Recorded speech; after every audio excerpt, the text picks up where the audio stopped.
Hello ladies and gentlemen, and welcome back to my channel for another Hot Toys Secret Base figure preview video. Before we begin, I have to say a massive thank you to Ryan Kirkwood for going out in person and snapping these stunning high-res pictures. Show Ryan some love in the comments below. Without him, this series wouldn't be possible. If you are looking to pre-order Commander Fox, he is available with toyswonderland.com. Link for that is in the description below. They have Pay in 4 plus a loyalty program. While you're down there, why not hit that subscribe, bell notification icon, and join button, so you're notified as soon as a brand new review or figure preview video goes live on the channel. Hot Toys? Why? I get it. You're on a clone thing right now, a bit of a clone kick. I am too. I love my clone troopers as much as the next clone collector. Why Phase 1 for Commander Fox? Heck, even in the promo pics, they had this version of Fox pictured with Phase 2 Coruscant Guards. No, you don't mix phases. This should have 100% been a Phase 2 Commander Fox. We already have this guy in 1/6 scale by Sideshow, and I don't think that one sold super well. At least I don't see him in a lot of people's clone collections, even when they have a lot of clones. Is this a bad figure? No. Is this one that I'm not going to get?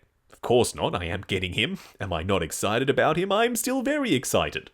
Who do we pose him with? Aside from, of course, just regular old Phase 1 white clone troopers. If you were going to do this at the same time as this, why not put up some Phase 1 Coruscant Guards as well? You know they'll sell. People love clones, and if they're generic clones, not a named guy like Commander Fox, you will sell more of them. People army build clones.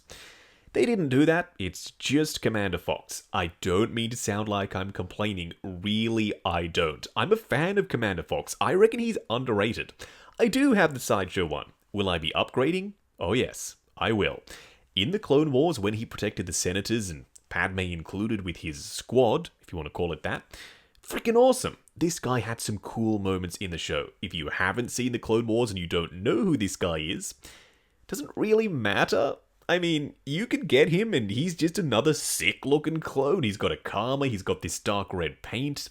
He almost looks like an ARC trooper. He isn't. I'm aware, please don't get mad at me in the comment section. I do know my stuff. I have seen the show. The finish on this guy is the same as the other clones, meaning a matte finish. The red sections are nice and chipped. There's some withering on the surface. And a very, very subtle pass of dirt and grime. I guess because he's spending most of his time on Coruscant, he would be a little bit cleaner. Cleaner than the clone pilot, for some reason. I'm still not sure why that clone pilot ended up being as filthy as he is. They're supposed to be piloting starfighters and the gunships. If you're in an ARC 170, you're not getting filthy, you're not getting carbon scoring on your armor. Okay, I'm so sorry, that was a weird tangent, I know. Still, this guy's pretty darn clean if you compare him to the other clones. I'm fine with that. Variety is always a good thing. His Karma, straight fabric, no pleather here. It's got this red or maroon coloured edging so it matches the armor. And two DC-17 blaster pistols. You're getting the full array here. You're getting the DC-15C carbine and the DC-15 Longboy. If that's what we want to call it, the big freaking blaster, the rifle. I'm not sure I've posed this question before. If I have, I'm sorry. Do you prefer glossy armor for clones like we see in live action in Kenobi in Episode 2? Or do you prefer the matte finish that Hot Toys are going for? In the animation, they were a matte finish. Then again, everything was a matte finish in the animation. Even the Jedi robes, they had that kind of chalky texture on the surface. So copying that matte finish with these guys, then giving us live action clones from Kenobi in a high gloss, they will potentially stand out for the wrong reason. Once again, weigh in down below. The comment section is where you get that done. Let me know glossy clones or matte clones. The design on his chest is very unique. It's to signify that he's the leader of the Coruscant Guard, I think. Once again, I might be wrong. Please let me know if I am. Then the bodysuit is full fabric and ribbed. Great for posing. No worries about creasing. No worries about cracking, peeling, or damage. In fact, there is no pleather here at all. This guy is one freaking sturdy clone.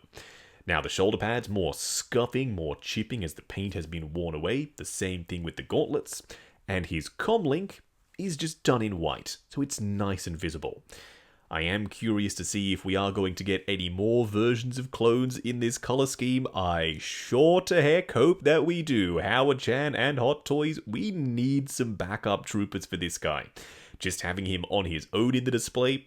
Nuh-uh, not a thing. Make some more. The belt will still be that rubbery plastic material, so it will be a touch more flexible and you'll be able to move it around. The DC-15 Longboy is very long, there's silver dry brushing on it, and I am running out of things to say about this rifle. We have seen it quite a few times now, to nobody's surprise. It's the exact same mold. Hot Toys had to make the mold once, then they could rinse and repeat, use it for a bunch of clones. Thank goodness we're moving on to the helmet.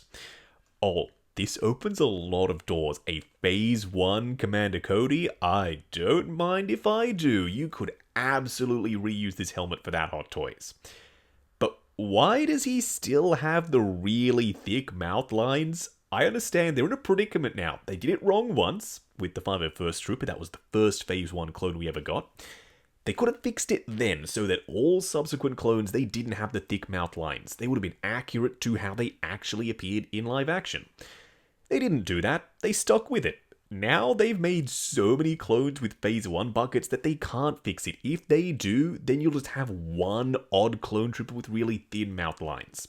So they are sticking with the thick mouth lines. I now think that we are so far into the line, they have to. As much as it pains me to say that, I don't just want one random clone with the correct mouth lines and all of the other clones with incorrect mouth lines. This is such a weird topic of conversation, I'm aware.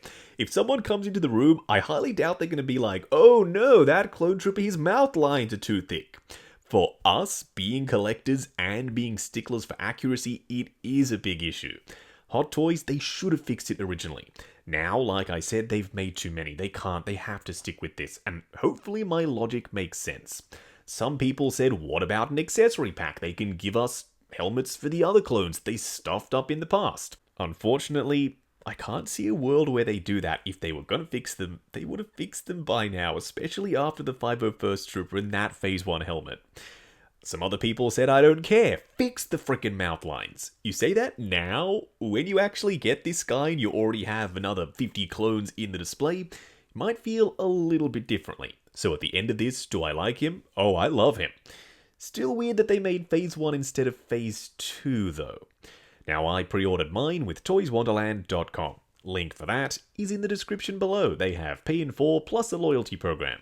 While you're down there, why not hit that subscribe, bell notification icon, and join button if you like the sound of seeing your name in the end credits of my reviews. Like, comment, and subscribe, and we'll catch you in the next video.